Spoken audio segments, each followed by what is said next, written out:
there, thank you for joining us. You are watching OBN Horn of Africa. I am Desta. This is Talk to OBN show.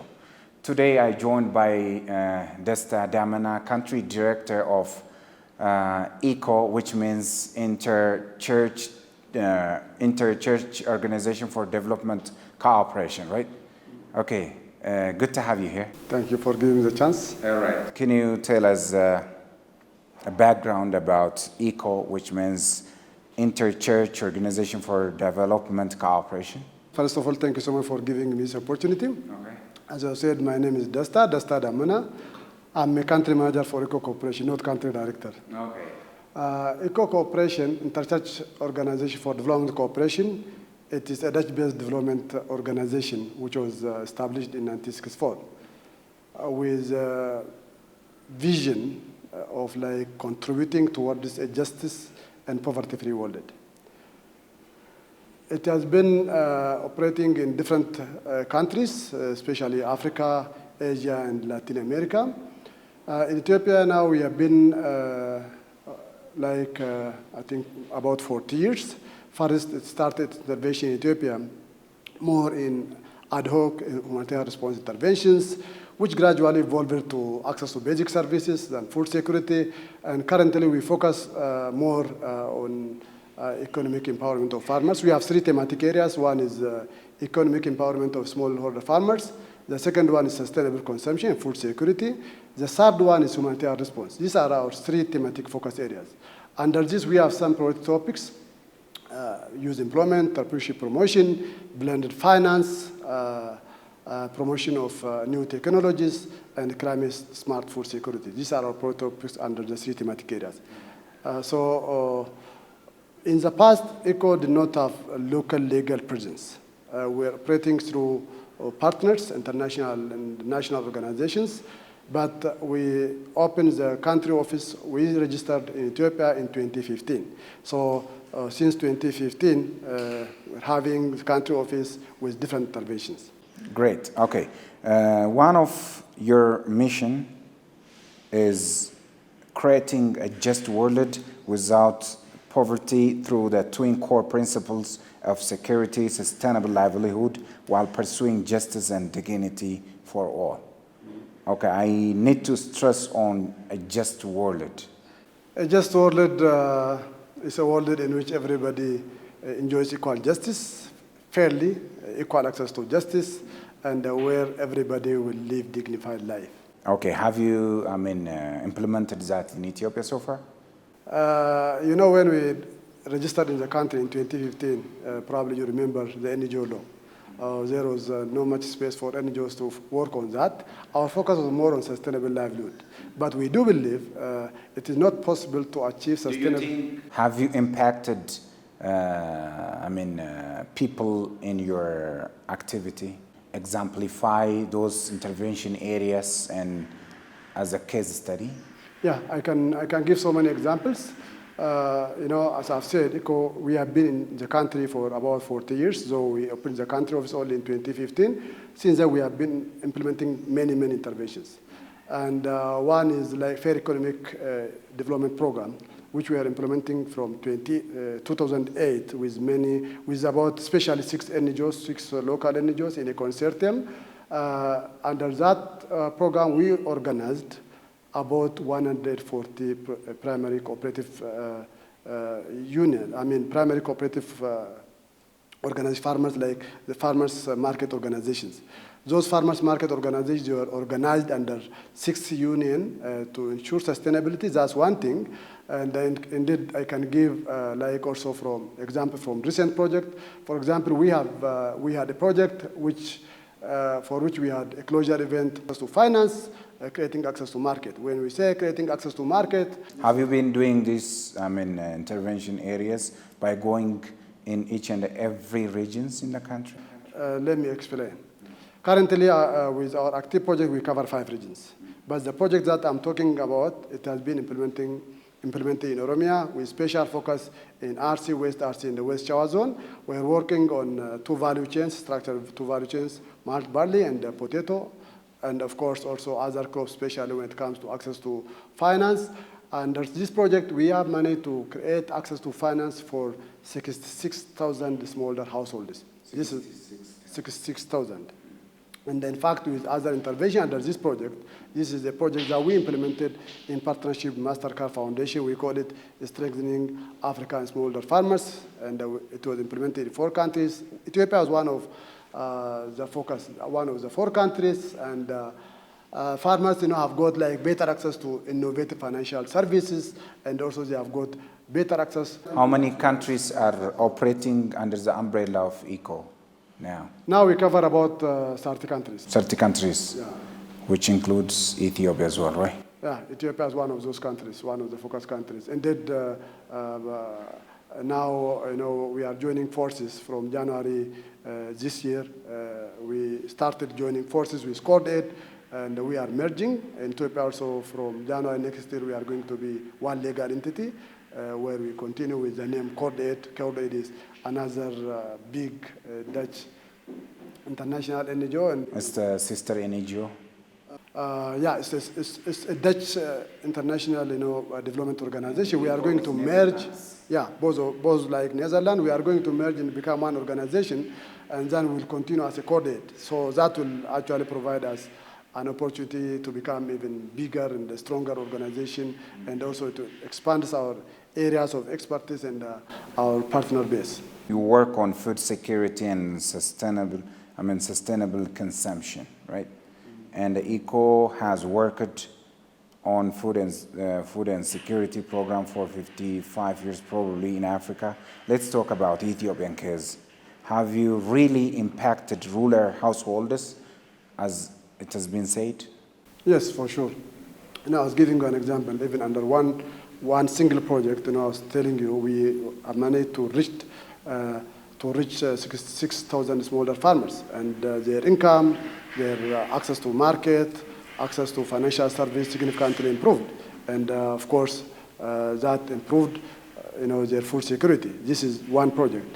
We have been implementing a number of projects, and this is one of the projects. Even now, we have 5 active projects, 5 active projects that we implement in 5 regions in Ethiopia, including Oromia, Amara, southern region, Somali, Afar. So in all what we have been doing, we work closely with different stakeholders, government institutions, producers organizations, in general, like the communities for which we work. We closely work with them. This collaboration, closer collaboration, always it helps you to achieve, bigger positive impact and in a sustainable way. Emergency response is one of ICCO's tasks, right? Yeah. In what way you respond to emergency cases in Ethiopia? Yeah, emergency response is one of the focus area, but it's not our major focus area. Okay. For us, we have 3 thematic areas. Economic empowerment of smallholder farmers, food security and sustainable consumption for smallholder farmers. Those are the 2 major focus areas. Of course, we have emergency response as one of the thematic area, considering the nature of where we operate. It's, vulnerable to climate change, and now and then people, they face, different disasters, natural disasters, sometimes, of course, man-made. Then we need to also have an intervention on that to save life. Usually we implement emergency response through local organizations, to mention few: Ethiopian Evangelical, Church Mechanism Development Social Service Commission, ESM DASK, and Unde Oromo Grassroots. These are most of the time we implement through these organizations and in different regions like Oromia, Somali, and also others. The type of intervention usually for us, whenever we have emergency response intervention, we don't necessarily focus only on the life-saving component. We also consider the nexus, the recovery part, and also the resilience building element of our interventions. Yeah, that's how we intervene. We provide life-saving plus also means, including agricultural support, in providing agricultural input plus skills for people to become more resilient and to withstand, future potential disasters. The name connotes inter-church Organization for Development Cooperation, right? Yeah. Does a religion have a room in this context? I mean, you choose your target group based on their religion, or? No, not at all. Not like we work with everyone, even our local partners, our donors, our target group. There is no kind of, like special focus. We work for everybody. I've shared with you like our vision, and humanity is the center of our intervention. Like Interchurch Organization for Development Cooperation, the name somehow, it relates with our background. We have a Protestant background. Otherwise, even from the beginning, from the start, all our intervention, our center is humanity, and there is no discrimination. Always we work with everyone. Yeah, whenever there is a need for intervention. All the projects are similar in all regions. They vary, right? They are not similar. They are different type of interventions. Yeah, like we have one project which is financed by European Union. We are a fund manager for that. That focuses on promotion of social innovations to bring sustainable livelihood and to help for the community to become more resilient. That covers 5 regions. The 5 regions that I mentioned. That focuses on resilience building. We provide financial support for third parties for them to support to implement social innovations that will lead to sustainable livelihood, and that will bring resilience building that will contribute to better implementation of the existing system, the existing policies and programs in those areas to minimize the level of vulnerability of those communities in the targeted areas. Okay, who are partners of ICCO? You mean donors? Donors, yeah. We have like a number of donors. European Union delegation, EUD, European delegation in Ethiopia, that's one of our donors. We have MasterCard Foundation, which financed STARS. And then the EU, the first one, I mentioned, I talked about the project. They financed the RESET, we call it RESET Plus Innovation Fund, which covers 5 regions. The MasterCard Foundation provided financial support for the implementing STARS. And then we have also Act Church of Sweden. They support us for the programs that we implement in Amara region. Then we work also with FAO or Rabobank. We implement a pilot project in East Shawa zone focusing on wheat value chain development. And then we have also Karkinakte, that's Church in Action, the Dutch Church in Action. That one also our another donor with whom we implement a resilience building project in Bali lowland. How do you utilize the fund that you get from the donors? We focus on entrepreneurship promotion. And that means always, like for us, we look at the software. We focus our software interventions. We focus on improving the market system for the market to serve the needy. For example, under the STARS project, the approach we use is market system development. And also for others, our focus is entrepreneurship promotion and creating necessary linkage among the different actors. And also we focus on supporting the community to help themselves. So always value for money is what we consider. Efficiency is one of our key focus area for whatever intervention we have. We look at the efficiency of resource utilization. We look at how the whatever investment we make brings bigger return and bigger positive impact in the life of the people that we care, the target community.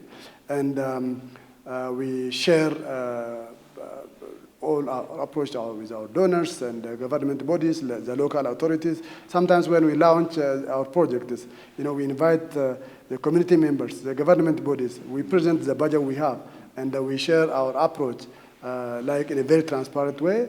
And I think we use whatever resource we get in a very most efficient way. I need you to tell me a story-based example. You know what I mean? Among your mission, one is helping farmers and small business grow, right? Have you implemented this in Ethiopia? You have answered it a while ago. But I need you to tell me a story of someone who's been having, a very, poor livelihood or lifestyle, but change it with your intervention. Can you do that again? I don't know, like if giving, just example by just mentioning the name of someone is right. I will not do that. No need of telling the name of a person. Yeah. No need of telling the name of a person. I need a story of the guy. You can say Mr. X, Y, Z. It doesn't matter. I don't need the name. What I need is there was a certain guy who used to, may sell bread or whatever. Then we just ingested money. He transferred to a big business. Can you tell me that way? I can give a number of examples. We did a lot. For example, we're implementing a program where, of course, for that also we're a fund manager, which was called like Food Security and the Rural Entrepreneurship Fund. This was like one of the projects financed by Dutch Embassy in Ethiopia.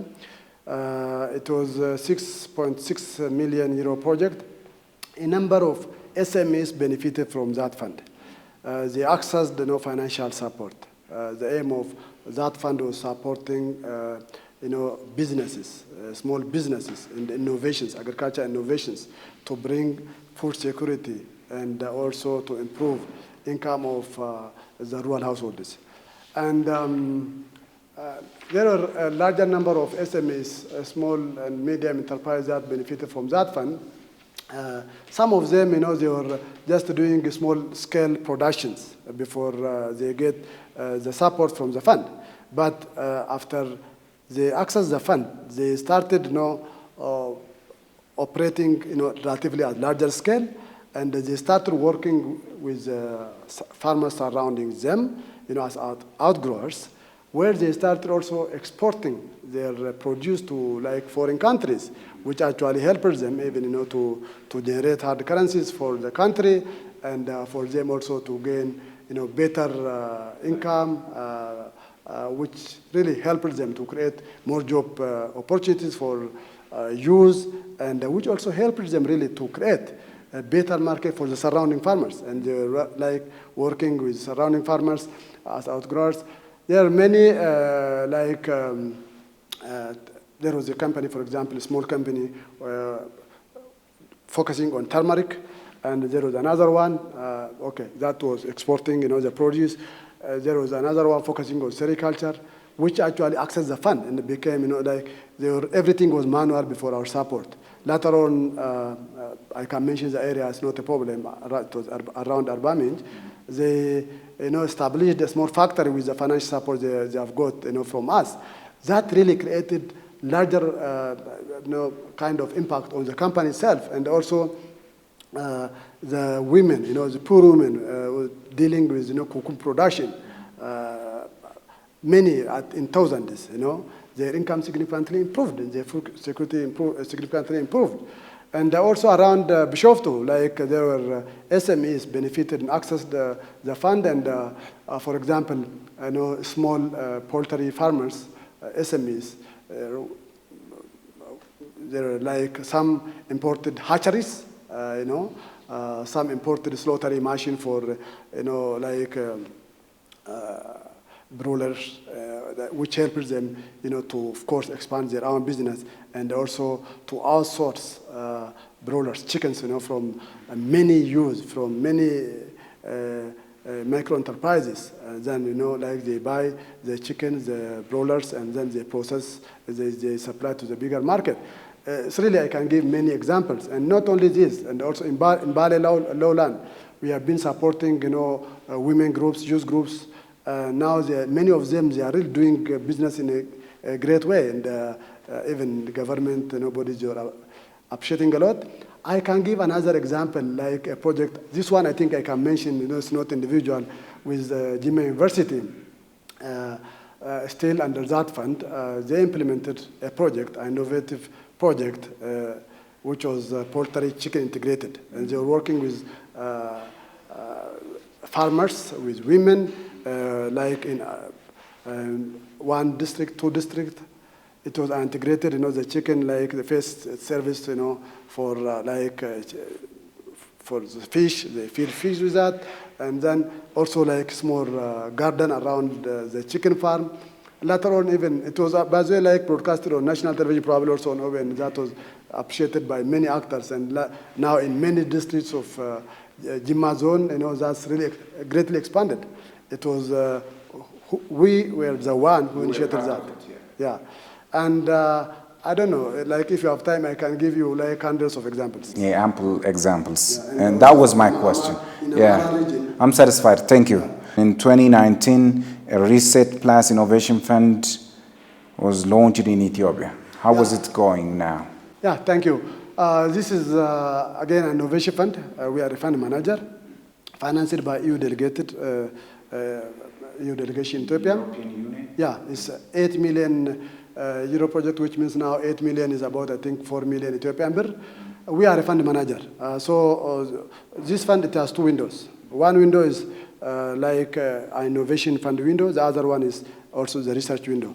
We provide financial support, for social innovations that aims at, improving the resilience capacity of the community and also really sustainable livelihood. The other one is action research. The action research, the aim is the action research will support, the innovation, the innovative project, the social innovations to become more successful. And we believe that also will help, successful innovation to be upscaled and later on also adopted by the government and other development organizations. It's going very well. We are not the implementers, we are fund managers. Of course, the process took us like some time.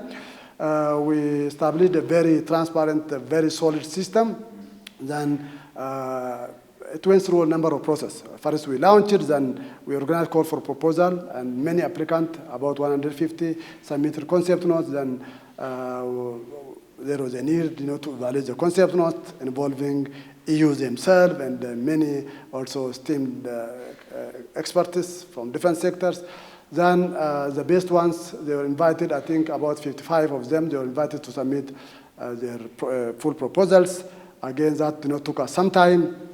And finally, we selected 13 innovatives, very innovative project from those 5 regions and 8 clusters. It covers 8 clusters. In southern region, 2 areas, 2 clusters, Walaita and South Omo, Oromia, Bali and Borana, and also city in Liban zones in Somali, and then Afar, Amara regions. So now we have 13 innovative projects, consortium of 13, like 13 consortium led by many of them international NGOs, of course, like everybody had to compete, and then we had to select the best one. So that took us really quite some time, and these innovators, they have started the actual implementation last December. Now it's going well. Of course, the COVID and also sometimes security. Some of them, they were sharing like some challenging factors, which actually somehow like causing some challenge to them. But in general, it's going very well, and we hope the majority will be successful. And now we have also an advisory board for this one, like from ministries and different, including the donor, and those also, they are looking at how they are progressing, and they also help us like in promoting these innovations, for the innovations to be really, especially the successful ones, later to be upscaled, replicated in many areas. Okay, yeah. Appreciate it. Yeah. Who are your stakeholders in Ethiopia? Okay, our stakeholders, of course, number one is government, government institutions. We value partnership and working with government institutions. After all, they are the one, who will continue, like supporting, making follow-up, whatever intervention we have. Work government institutions, and of course, community, the community, wherever we work, we closely work with the community. We involve communities in designing of our project and in monitoring. And then our donors, knowledge institutions like universities, research institutions, and the private sector actors. We value a lot partnership with also private sector actors. And we always involve, try to involve private sector in our work. We do believe, private sectors are really key to transform the economy of our country. They are also our stakeholders. Yeah, we work with different stakeholders. Of course, NGOs, both international and local NGOs. We share our experience, knowledge, and also we collaborate, in the implementation of programs. Okay, how much does COVID impacted your work in terms of aid and donation cut? I think so far I can say, like in general, the impact is there. But our active, donors, like the donors for ongoing project, they are still with us. They did not, reduce the funds they are giving us. So from that perspective, it did not affect us.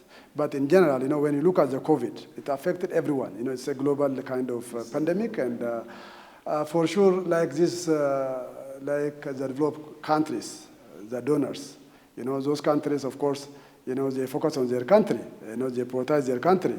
So that means, in general, the impact of COVID pandemic on the overall, donor funding, it is there, and it's big because all the countries, their economies have been affected, and they have to also support their people. That means, I think, this is unquestionable. Yeah, but existing donors still there with us. Let's discuss about your works in the areas of entrepreneurship. What do you do there? Well, first of all, for all our projects, our focus on really just, we work on the attitude, and we focus on promoting entrepreneurship. Like, I can give you examples, even for resilience building, project. Our focus is promoting, climate kind of shock-resistant livelihood options. That means if you just, try to promote climate shock-resistant livelihood options, you really need to work on entrepreneurship. So we promote entrepreneurship in all our interventions. Like you see the business element. We look at the market, and we try to help understand, the people to understand the potential they have, to really think everything, in terms of entrepreneurship. We say usually partner to enterprise people. That's our focus, and in all areas we have been promoting entrepreneurship, and many of the communities, the youth groups that have been working with us now, they do their own businesses. The farmers, with whom we have been doing, they do farming as a business. So entrepreneurship is not at all levels. As I've said, we have been supporting SMEs, small and medium enterprises, for them really to become, bigger business institutions, to create a larger number of job opportunities, and also to create market for the surrounding farmers. That's one, but also for all our intervention with the farmers, with the communities, promoting entrepreneurship, helping them, to understand their own potential, their source available around them, and converting that, to money. That's always how we operate, and that's how we have been doing. And I don't know if this answers your question. Currently, you're operating in different regions in the country, right? Yeah. How do you choose your intervention areas? Yeah, so... what do you do first? What is the preliminary of choosing those areas? I shared we have some focus areas. So we have some focus areas, thematic areas. We look at the potential of different areas, different parts of the country against our thematic focus area. We look at the level of vulnerabilities. Sometimes also, we consult government authorities in selecting target areas. And also, we have been in the country now for about 40 years, and we look also our past interventions, where we have partners, where we have network. Of course, that also, you need that for effective implementation of your programs. We look at our partners, the national NGOs, also where we have a track record. And sometimes, indeed, also we follow the interest of donors. If there is a call for proposal which focuses on one region, as far as we have all the required qualifications, as far as we have a required network there, we follow that one as well. So this is how we choose our target areas. Do you think the existence of ICCO in Ethiopia impacted so many livelihood? I strongly believe it impacted the life of thousands. I try to give some examples. For example, I gave you example from 2 projects. Only with one, the stars, we reached over 6,000 smaller farmers. This is with very significant positive impact in their life, in the way they do things, they do their farming. And before that also I mentioned there was a project under which we organized about 120 farmers cooperatives, which eventually organized in 6 farmers cooperative unions. These are only 2 projects. Like the FSRA fund I mentioned, with that alone, we reached, I think, more than 35,000 households on top of the SMEs. And also I can give you many other projects which really impacted the life of thousands of rural households. When I say impacted, this is really significant term. Yeah. Okay. And there we have many stakeholders who can witness this. Many stakeholders who can witness this. Good job. Yeah. Okay. You work on the area of agriculture, right? Yeah. And how do you cooperate with the Ministry of Agriculture and agriculture bureaus of regional states? Yeah, we closely collaborate with agriculture bureaus, mainly with, we have our intervention in different regions. And when you look at our level of collaboration, it is stronger. Our collaboration with district level, agriculture offices stronger than at the regional level. Also, we closely work with them than less. Just to be honest, the national level, our collaboration is, not very strong. We discuss with them, we consult them. We also share our experiences whenever also we have bigger events, to share our experience. We also involve the Ministry of Agriculture, for example, for the Research Plus Innovation Fund. They are one of the advisory board members. At the local level, we closely work with them. For example, when we implement, sometimes we really don't focus so far. We don't focus very much on agronomic support provision. We know there are required expertise, government workers, agriculture expertise. We closely collaborate with district agriculture bureaus for them to provide all the required technical support, agronomic support to our farmers.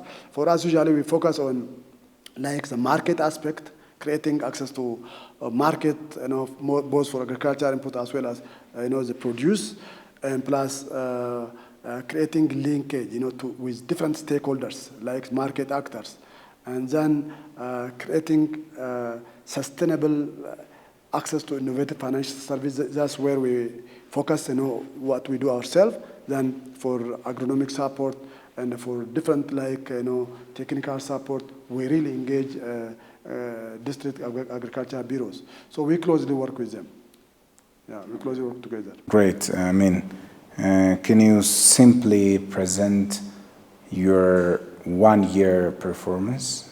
The recent one. Starting from January 2020 up until... 2020, this means you are asking me our performance in 2020. I think it was great. 2020 is the year, where we identified the 13 innovative projects under reset, and now all of them they are actively implementing. And also, it is a year where we winded up our STARS project, very smoothly. Last week we had a closure event. Last week or the previous week we had a closure event. That also really went very well. And we, had also desert locust response intervention in East Hararghe and Borana zone. That was also successfully implemented, and we reached only with that one about 50,000 people, household. And if I sum up all together, I think we have reached about 50,000 households in 2020, regardless of the COVID pandemic challenge. Desta, Damena, thank you very much for your time and thank you for making time for this interview. Hope we will have another time on your progress next time. Thank you very much. Thank you so much for having me, for giving me this opportunity, and I hope we'll have another chance to talk again. All right. Thank you so much. Dear viewers, this brings you the end of our edition for today. Have a wonderful time. Bye-bye.